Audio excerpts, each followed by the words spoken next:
Alright folks, welcome back to the channel. Thank you for joining me today. I'm starting a new segment today called the Monday Agenda, where I'll be looking forward to all the things that you need to look out for in terms of Celtic. Let's get straight into it.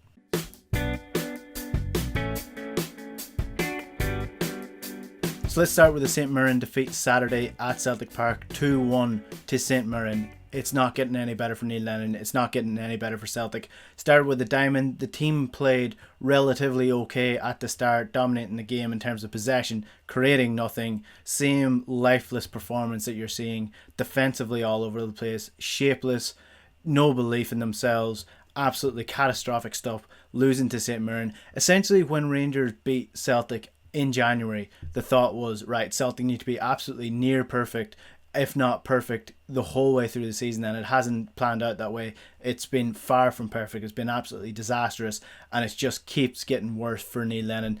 Let's talk about the game itself. So St Mirren honestly took the game to Celtic. It was weird. It was like watching two teams of the same standard come up against each other, which is not what we've been used to over the last couple of years. Celtic were absolutely terrible. They were loose in possession. Defensively, as I've said, the shape has been all over the place. They just don't look like a unit at all anymore. They don't know what they're doing defensively, offensively, not creating enough chances, and just overall completely sloppy. The one positive before I get into the negatives is the fact that Cal McGregor's playing a little bit further forward, and we saw with the goal how creative he is and what a disaster it's been that he's been shackled by that centre defensive midfield position for most of the year up until about the end of December, before Neil Lennon finally changed to the diamond shape. Shane Duffy, let's talk about that. I made a video when Shane Duffy signed for Celtic, and I thought he was going to be excellent because I'd seen him for Brighton, I'd seen him for Ireland for all the time that he's been playing, and he was excellent. That is what is so surprising for me, because I know there's a lot of people that may not have seen too much of him, and they're like, oh, what the hell is this guy all about? But I am so overwhelmingly shocked at how bad Shane Duffy's career has ended up at Celtic, because we are not seeing the player that we've been seeing over the last couple of years. Everybody is surprised by this, and the mistake again against St Mirren, I mean, it's just something that never would have happened with Shane Duffy 2 years ago. And I don't know whether it's down to lack of fitness, lack of awareness, personal issues. He's just fallen off a cliff. And I can't get my head around it. It goes beyond confidence now for me, because God knows how he's dealing with his personal issues, because that was a tough thing for him to deal with. But at some stage, it gets beyond that, because I think it's finally gotten beyond that and finally gotten beyond personal issues. What we have seen is a complete U-turn in terms of his career, and I thought his stock would have rose massively when he went to Celtic, because I thought he would have come in, been solid defensively, shaped up that unit a little bit tighter, been dominant when it came to the physical teams like Livingston, and it's just been the opposite. He was dominated against Livingston, dominated against St Mirren, all over the place with his shape, all over the place with his passing. I cannot think of a worse Celtic defender, and I'm throwing F.A. Ambrose in here. I think Shane Duffy might be the worst Celtic defender that I've seen in my lifetime, and that is not something that I would have thought I'd be saying right now after Shane Duffy signed for Celtic. So I'm really disappointed in what happened. So before I finish up with St Mirren and the defeat, Lennon's comments after the game. So he spoke to BBC Radio after the game, and here's some of his comments. I'll just read it off the screen. There has definitely been a disconnect between the team that ended last season and started this one. The lack of belief and lack of quality, it's not just individuals, it's collective. It's symptomatic of the season. It was dreadful. We deserved what we got today. I would say that this is the low point in the 6 years I've been a manager here across the two spells. This is a real test of adversity, and you have to show strength. I want to show strength, but I need some support and performances from the players. And then he was asked if he felt that the players let him down, and he said, at the minute, honestly, yes, I think they are letting me down, and they have done for quite a while this season. It's difficult to turn around. You're looking for motivation ideas. We have tried different formations. I just think the mindset of some of these players has changed. So again, it's classic Neil Lennon blaming everyone but himself when it comes to this. Yes, he has changed the formation a couple of times, but like I touched on with Jonjoe James and Alan Morrison, he was focusing on trying to get players to play in a formation that didn't suit them at the start of the season. Now he's finally switched to the diamond when it's too late. Granted, the diamond isn't working much better than the 3-5-2 or the 4-3-3 or the 4-2-3-1, so he has tried to change things. But you need to coach. You can't just change the formation and hope that the players are automatically going to be 10 out of 10 in those positions. You need to coach these players. And he's talking about individuals, not individuals, it's a collective. Yes, it's a collective failure, and you have to put some blame on the players. Absolutely you do, because at the end of the day, they're playing for Celtic. They need to have a bit of pride in themselves. But I don't think at the minute the players are being set up in the best possible way to give them every chance of success on the pitch. So off the pitch, that's where the work needs to be done. If it's mindset, why are you not changing your mindset? Are you slamming the players? Is that going to help change their mindset? Is that going to help them get behind you? Why do you think they are letting you down? It's because you're crucifying them after every game, not taking any responsibility for yourself. That is one of the key issues at Celtic. So I'm just done with Lennon. I'm just done. It's getting to the point now where it is really tarnishing his legacy at Celtic. And not only is it bad for him, Neil Lennon's not going to step away. That's a pipe dream.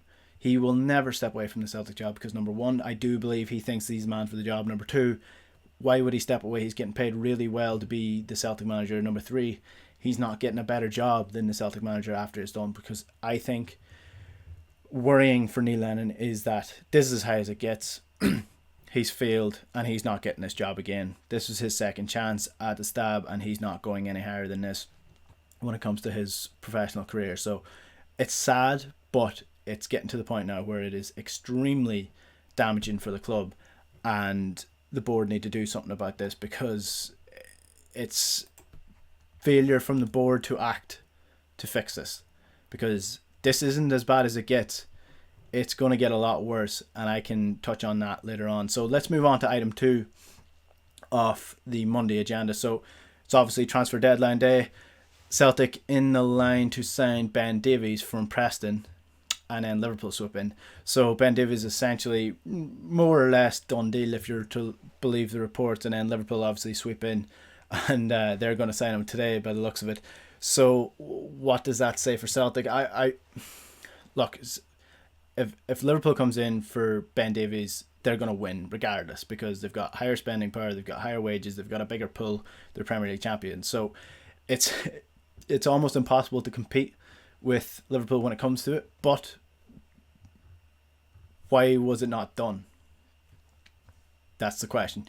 It should have been done already. That's the long and the short of it. It was a failing in terms of getting Ben Davies in and getting it signed and getting it over the line. It's more complicated than that. I understand that it's difficult to get these deals done in January, especially with financial issues at the minute. But if you think that there's going to be other teams in for this player, you need to get that deal over the line. So that's all I'm going to say on Ben Davies. I can't say that I know a massive amount about him, so I'm not devastated to see him going to Liverpool, but Celtic badly need a centre half, so it's a bad sign that they didn't get this deal over the line on time and Liverpool swooped in. Jonjoe Kenny from Everton, the right back, is apparently going to sign today, if you're to believe the reports. The reports were widely reported last night on Sky Sports and on BBC today. So Jonjoe Kenny looks to be signing and looks to be the short-term, at least, replacement for Jeremy Frimpong at right back. I seen a little bit of him when football returned, when he was still playing in Germany, and he was decent. He was fine. He was playing a little bit of first-team football. Hasn't played all that much for Everton this year because obviously Seamus Coleman was starting, and then look at Dean at left back as well. So options for him are tough at the minute at Everton. I do think he's a decent enough lad. He does look like he has a few good qualities, but again, he's playing in and out of the team. He's not going to be able to come in and be straight into the first team because he's not going to be fit enough. So again, this is where the issues spring up, because Celtic are now looking for a transfer deadline day deal to replace Jeremy Frimpong, who they sold because without having a replacement there already, or without having a replacement lined up. This does not show me that the Celtic board are thinking long term and almost expecting the better players at Celtic to be out the door, because if they thought Jeremy Frimpong was going to leave in January and they knew Bayer Leverkusen were looking, then they would not be looking for a right back on transfer deadline day. They would already have one lined up, and they'd be almost Jeremy Frimpong out the door, Jonjoe Kenny in the door if that was their first target. So that's again a worrying sign for going forward. And Olivier Ntcham looks to be out the door in terms of a loan deal at least. I'm not sure where he's going to end up. Apparently in the French media, it's reports that Lyon are in for him on loan, and Newcastle as well are being linked with him on loan as well. So Olivier Ntcham, he wants to move. He wanted to move at the start of the season.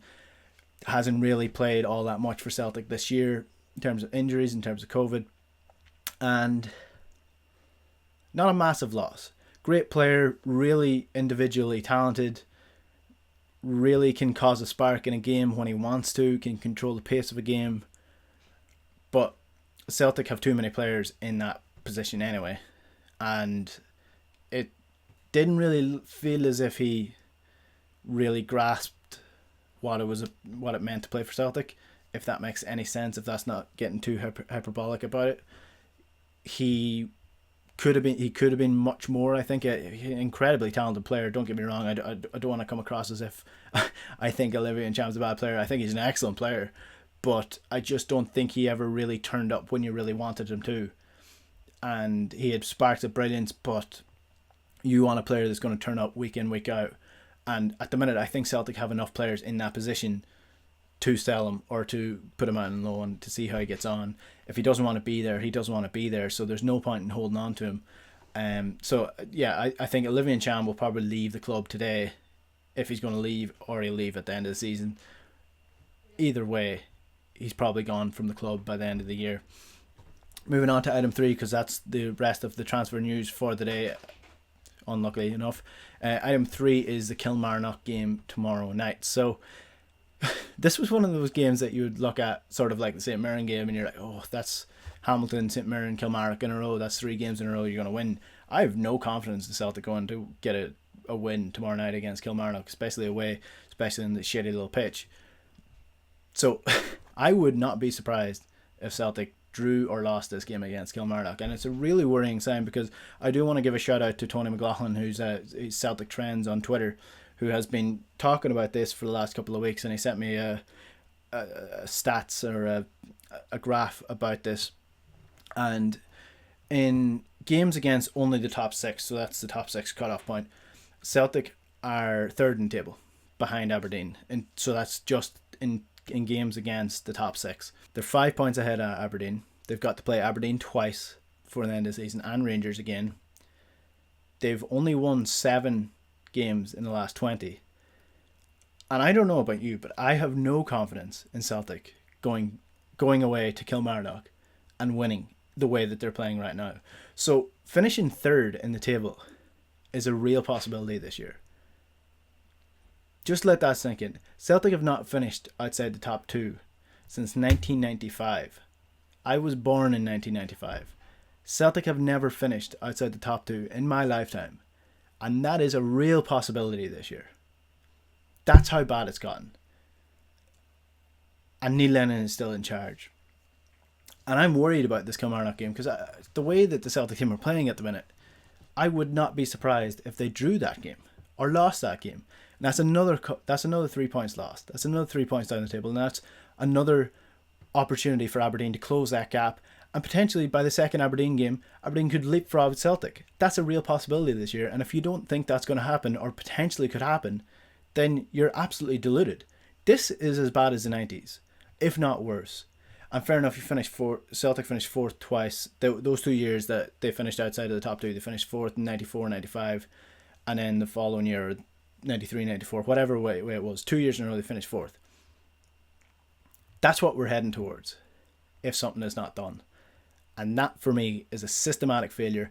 As Neil Lennon wants to say, it's symptomatic of the season. What's the symptom? How do you get rid of it? That's how you do it. What do you think?